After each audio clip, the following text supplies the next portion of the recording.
Kidlat News Updates. Sa ating mga balita, Sheila Guo inaming ipinanganak siya sa China. Alice Guo namataan umano sa Jakarta, Indonesia. Operasyon ng PNP sa KOJC compound sa Davao City ipinatitigil ng RTC.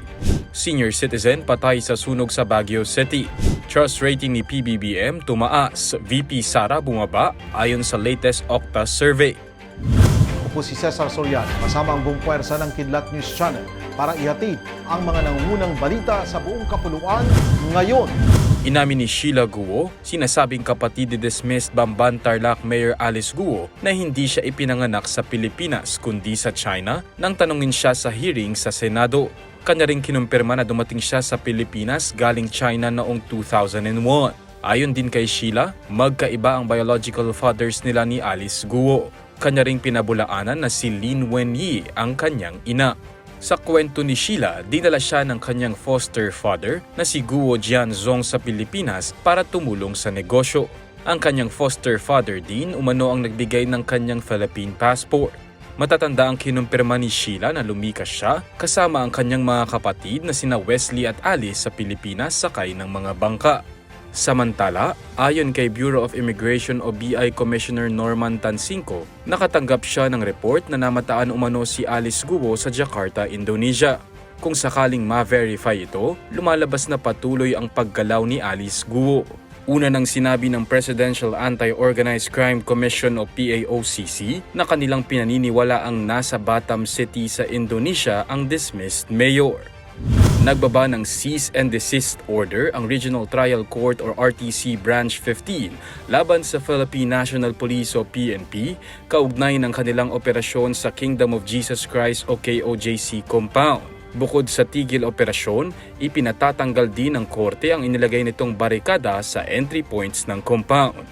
Ayon sa korte, ang restriksyon ng PNP ay paglabag sa religious rights ng mga miyembro.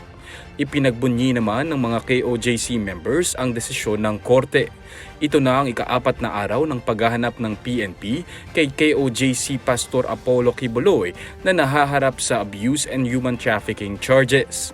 Una nang sinimulan ng otoridad ang pag-drill sa hinihinalang bunker sa loob ng KOJC compound. Ayon kay KOJC Chief Legal Counsel Israelito Torreon, posible kasing nakatago sa underground bunker sa ilalim ng compound si Quiboloy matapos ma-detect ang live signals na galing sa ilalim ng lupa ayon sa PNP.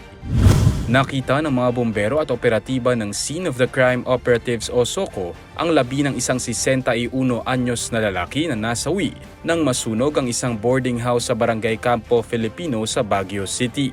Ayon sa mga saksi, naririnig pa nila ang lalaking humihingi ng saklolo habang natrap ito sa loob ng boarding house.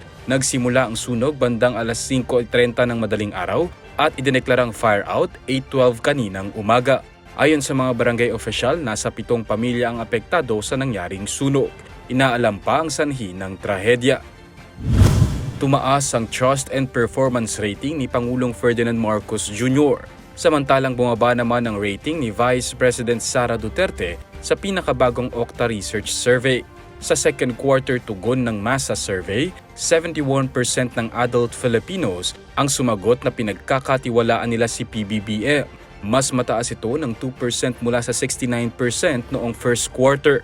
Para naman kay VP Sara, bumaba ang kanyang trust rating sa 65% sa second quarter mula sa 68% noong first quarter. Samantala, 68% ng adult Filipinos ang sumagot na satisfied sila sa performance ni Marcos. Mas mataas ito ng 3% mula 65% sa survey noong first quarter. Nakapagtala naman ng 60% performance rating si VP Sara, mas mababa ng 4% mula sa 64% sa previous quarter.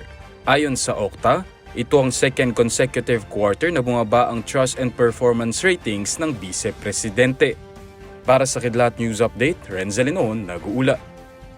Atin niyo pong natunghayan ang mga headlines sa nakalipas na mga oras. Manatiling nakatutok para sa mga susunod na updates at breaking news. Ako po si Cesar Soriano, kasama nyo sa bawat pagputok ng balita.